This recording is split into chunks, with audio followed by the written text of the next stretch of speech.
అత్యంత కృపగలిగిన యేసు క్రీస్తు నామములో వాక్యాన్ని వింటున్న బిడ్డలందరినీ కూడా దేవుడు సమృద్ధిగా దీవించి ఆశీర్వదించును గాక. ఆమేన్. ప్రియ దేవుని బిడ్డలారా, 51వ కీర్తన 12వ చరణము చూసినప్పుడు, దావీదు తను పాపములో పడిపోయినప్పుడు, తన యొక్క రక్షణానందాన్ని కోల్పోయినప్పుడు, తన జీవితంలో దేవుని సన్నిధికి దూరమైపోయినప్పుడు, అనేకమైన బాధల చేత కొట్టివేయబడినప్పుడు అతడు ప్రార్థన చేయగా ఆయనకు రక్షణానందము మరలా దేవుడు దయచేసినట్టుగా మనం చూస్తున్నాం. నిజమే, చాలాసార్లు ఈ విధముగా దేవునికి దూరమైపోయో, పరిస్థితులు బట్టి పాడైపోయో, ఒకవేళ శ్రమలే మనల్ని శోధించో, దయచేసి దేవునికి మనలను దూరం చేస్తూ ఉండొచ్చు. కానీ దావీదు వలె మనకున్న పరిస్థితుల మధ్య దేవునితో సంబంధాన్ని విడిచిపెట్టకుండా దేవుని కొరకు ఎదురు చూస్తూ ఉన్నప్పుడు దేవుడు మరలా మన రక్షణ ఆనందమును మనకు దేవుడు దయచేసే దేవుడు. నిజమే కదా? యోబు గారి జీవితంలో కూడా అనేకమైన శ్రమలు, అనేకమైన వేదనలు సాతాను కలగజేశాడు, శోధించాడు. ఆరోగ్యం కోల్పోయారు, ఆస్తిని కోల్పోయారు, అందాన్ని కోల్పోయాడు, సమస్తము కోల్పోయారు. కానీ దేవుని మాత్రం కోల్పోలేదు. దేవుని యందు విశ్వాసం మాత్రం కోల్పోలేదు. ఎవరొచ్చి, స్నేహితులే వచ్చి బాధాకరమైన మాటలన్నా, భార్య వచ్చి బాధించే మాటలే మాట్లాడినా, ఎవరు ఎలాగా అతనిని శోధించినా అతడు దేవుని విడిచిపెట్టలేదు గనుకనే, దేవుని మీద ఆశ కలిగి ఉన్నాడు కనుకనే యోబు గ్రంథం 42వ అధ్యాయం 10వ వచనం చూసినప్పుడు యోబుకు మరలా తన క్షేమక్షితి కలిగింది అని వాక్యం మాట్లాడుతుంది. అంతేకాదండి, అంతకు ముందున్న దానికంటే రెండంతలు ఆశీర్వదించబడ్డారు అని కూడా రాయబడింది. బిడా, శోధించబడుతున్నావా? మాటల చేత బాధించబడుతున్నావా? లేక పరిస్థితుల మధ్య నలిగిపోతూ ఉన్నావా? దేవుడు మాట్లాడుతున్నాడు. నా దేవుడు నీ క్షేమస్థితిని మరలా దేవుడు దయచేసేవాడు ఉన్నాడు. నీ రక్షణానందాన్ని కోల్పోయే రక్షణానందాన్ని తిరిగి అనుగ్రహించేవాడై ఉన్నాడు.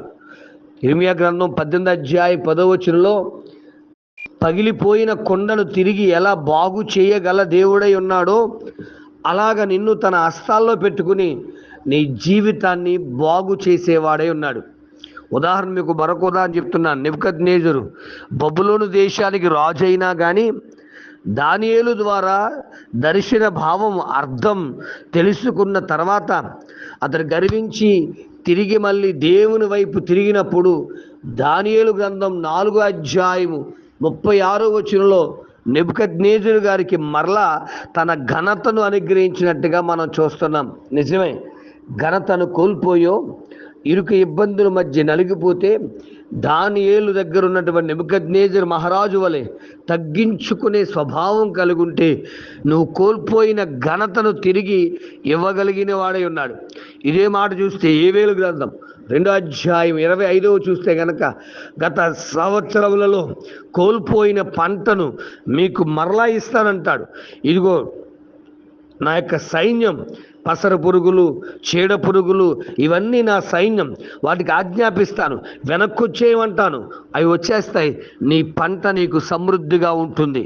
ఈ వాతావరణాలు బట్టి, ఈ యొక్క వరదలు బట్టి వ్యవసాయం చేస్తున్న ప్రియ సహోదరా, సహోదరి, నీ పంట మునిగిపోయిందని, నీ పంట పాడైపోయిందని బాధపడుతున్నావా?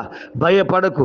దేవుడు నీ జీవితంలో గొప్ప కార్యం చేసి నీ పంటను, కోల్పోయిన పంటను తిరిగి ఇవ్వడానికి ఇష్టపడుతున్నాడు. మీకా గ్రంథం 7వ అధ్యాయం 11వ వచనంలో పడిపోయిన గోడలు ఎలా తిరిగి కట్టారో, పడిపోయిన, చెదిరిపోయిన, చెడిపోయిన నీ కుటుంబాన్ని కట్టడానికి నా యేసయ్య ఇష్టపడుతూ ఉన్నాడు. మరి ఇంకెందుకు ఆలస్యం? దావీదు వలె తన తప్పిదాలన్నీ ప్రభు దగ్గరకు ఒప్పేసుకుని ఎలాగైతే రక్షణ పొందుకున్నాడు, రక్షణానందాన్ని పొందుకున్నాడు, నెబుకద్నెజరు ఏ విధంగా తగ్గించుకుని తిరిగి ఘనత పొందుకున్నాడు, మరి యోవేలు గ్రంథంలో ఉన్న ప్రజలు ఏ విధంగా ఉపవాసం ఉండి తిరిగి తన పంటను పొందుకున్నారో, అలాగే ఈ ఉదయకాల సమయంలో కూడా నీవు కూడా యోబు వలె నమ్మకంగా జీవిస్తూ తిరిగి రెండంతల ఆశీర్వాదాన్ని, క్షేమశక్తిని, రక్షణానందమును పొందుకునే కృప మనందరికీ అనుగ్రహించును గాక. ఆమేన్. పరమ తండ్రి, నీకు స్తోత్రాలు. మా స్థితిగతులు ఎలా పడిపోయినను, మా స్థితిగతులు చలారిపోయినను, ఆనందము మాకు దూరమైపోయినను, నీ సన్నిధిలో నిలవబడిన మాకు మీ రక్షణ ఆనందం అనుగ్రహించే దేవుడవై ఉన్నావునైనా. మా క్షేమక్షితిని మాకు ఇచ్చివాడై ఉన్నావయ్యా. నీ ఘనతను మాకు ఇవ్వడానికి ఇష్టపడిన వాడవై ఉన్నావయ్యా. కోల్పోయిన పంటను తిరిగి ఇచ్చేవాడువై ఉన్నావు నైనా. ఈ వాగ్దానాల ద్వారా అయ్యా నీ బిడ్డలు బలపరచబడుతుండగా పడిపోయిన కుటుంబాలు, చెడిపోయిన కుటుంబాలు తిరిగి కట్టేవాడవై ఉన్నావని నీ వాక్యాన్ని విన్న వీరు నీ వాక్యం అందు విశ్వాసముతో ముందుకు కొనసాగుచుండగా నీ బిడ్డలు దర్శించి ఆ కృపను బిడ్డల పట్ల విస్తరింపచేసి ఆశీర్వదించి, మరి ముఖ్యంగా ఈ వరదల వల్ల, ఈ వర్షాల వల్ల అనేక మంది వ్యవసాయదారుల పంటలు పాడైపోయాయి అయ్యా. నాట్లు వేశారు కానీ అవి పాడైపోయి ఉన్నాయి. తిరిగి వారు ప్రయత్నం చేస్తుండగా అయ్యా చెడిపోయిన పంట తిరిగి సమృద్ధిగా వారికి అనుగ్రహించబడునుగా కానీ ప్రార్థిస్తున్నాం. అద్భుతం జరిగించండి అయ్యా, ఆశీర్వదించండి అయ్యా, మేలుతో నింపండి అయ్యా. మీ రాజ్య వ్యాప్తి కొరకు నిలబెట్టమని, బలపరచమని, కాపుదల ఇవ్వమని, మరి ఒక్కసారి గాలిపాటు వల్ల ఇటువంటి బలహీనతలు ఎవరికి రాకుండా నీ సన్నిధిని తోడుగా ఉంచి నడిపించి బలపరచమని యేసు నామమున అడుగుచున్నాను తండ్రి. ఆమేన్. ప్రార్థన అవసరం కొరకు నా సెల్ నంబర్ 9866958571. ప్రభు కృప మీకు తోడుగా ఉండును గాక. ఆమేన్.